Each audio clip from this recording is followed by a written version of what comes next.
Sehr geehrter Herr Bundespräsident, sehr geehrte Frau Bundestagspräsidentin, Exzellenzen, sehr geehrte Damen und Herren, liebe Mitbürgerinnen, liebe Mitbürger. Wenn ich heute hier vor Ihnen stehe, dann empfinde ich vor allem dieses Dankbarkeit und Demut. Demut vor dem Amt, das ich so lange ausüben durfte.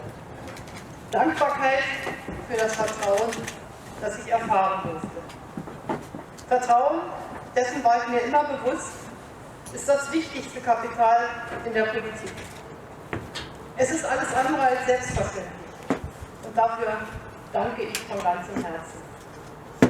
Mein Dank gilt auch Ihnen, Frau Bundesministerin, lieber Annegret, und der Bundeswehr für die Ausrichtung des großen Zapfenstreichs. Noch dazu an diesem in unserer Geschichte so bedeutsamen Ort des Pendlerwurz. Mein Dank gilt auch dem Stabsmusikchor der Bundeswehr für die musikalische Begleitung. Alles unter den so erschwerten Bedingungen der Pandemie.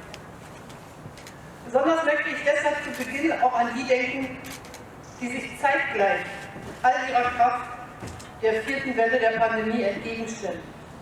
Die alles geben, um Leben zu retten und zu schützen. Die Ärztinnen und Ärzte, die Pflegerinnen und Pfleger in den Krankenhäusern, die Impfteams, die helfenden Hände in der Bundeswehr und in den Hilfsorganisationen. Ihnen allen gebühren mein und unser aller besonderer Dank und höchste Anerkennung. Heute am Tage habe ich mit den Regierungschefinnen und Regierungschefs der Länder noch in einer weiteren Pandemieberatung zusammengesessen. Jetzt, wenige Stunden später, darf ich mich in diesem feierlichen Rahmen nach 16 Jahren von Ihnen als Bundeskanzlerin verabschieden. Wenig zeigt so sehr wie diese Abfolge, in welch unglaublicher Zeit wir derzeit leben.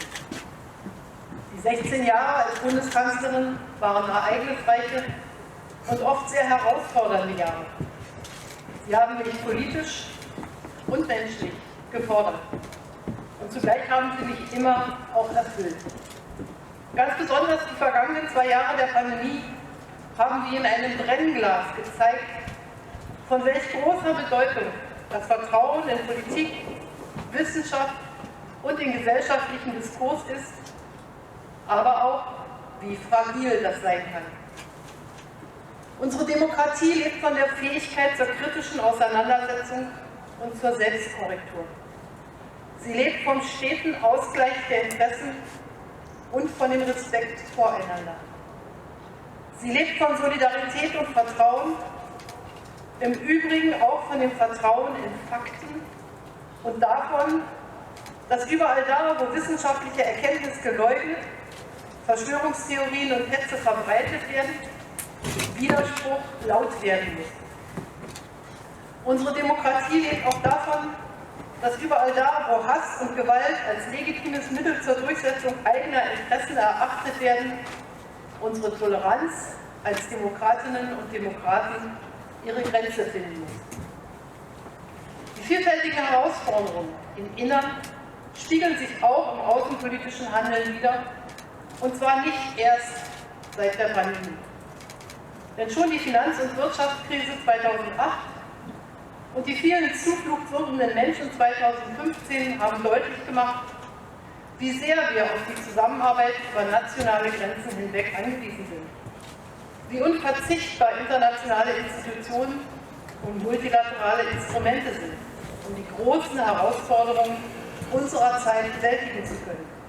Den Klimawandel, die Digitalisierung, Flucht und Migration. Ich möchte dazu ermutigen, auch zukünftig die Welt immer auch mit den Augen des anderen zu sehen. Also auch die manchmal unbequemen und gegensätzlichen Perspektiven des Gegenübers wahrzunehmen, sich für den Ausgleich der Interessen einzusetzen. Meine Damen und Herren, meine politische Arbeit wäre ohne die vielfältige Unterstützung politischer Weggefährten, national wie international, nicht möglich gewesen. Ihnen allen gilt mein großer Dank. Ich danke den Kolleginnen und Kollegen in der Bundesregierung, im Deutschen Bundestag und im Deutschen Bundesrat für unsere Zusammenarbeit. Ich danke auch für eine politische Streitkultur, um die uns viele andere Nationen beneiden. Einen ganz besonderen, herausgehobenen Dank schulde ich meinen engsten Mitarbeiterinnen und Mitarbeitern. Danke für alle Hilfe und alle Unterstützung. Und das gilt auch für meine Familie. Nun wird es an der nachfolgenden Regierung liegen, Antworten auf die vor uns liegenden Herausforderungen zu finden und unsere Zukunft zu gestalten. Hierfür wünsche ich Ihnen, lieber Olaf Scholz, und der von Ihnen geführten Bundesregierung alles Gute und eine glückliche Hand und viel Erfolg. Ich bin überzeugt, dass wir die Zukunft auch weiterhin dann gut gestalten können, wenn wir uns nicht mit Missmut, mit Missgunst, mit Pessimismus, sondern, wie ich vor 3 Jahren in einem anderen Rahmen gesagt habe, mit Fröhlichkeit im Herzen an die Arbeit machen. So jedenfalls habe ich es immer für mich gehalten. In meinem Leben in der DDR und erst recht und umso mehr unter den Bedingungen der Freiheit. Es ist diese Fröhlichkeit im Herzen, die ich uns allen und im übertragenen Sinne unserem Land auch für die Zukunft wünsche. Ich danke Ihnen von Herzen.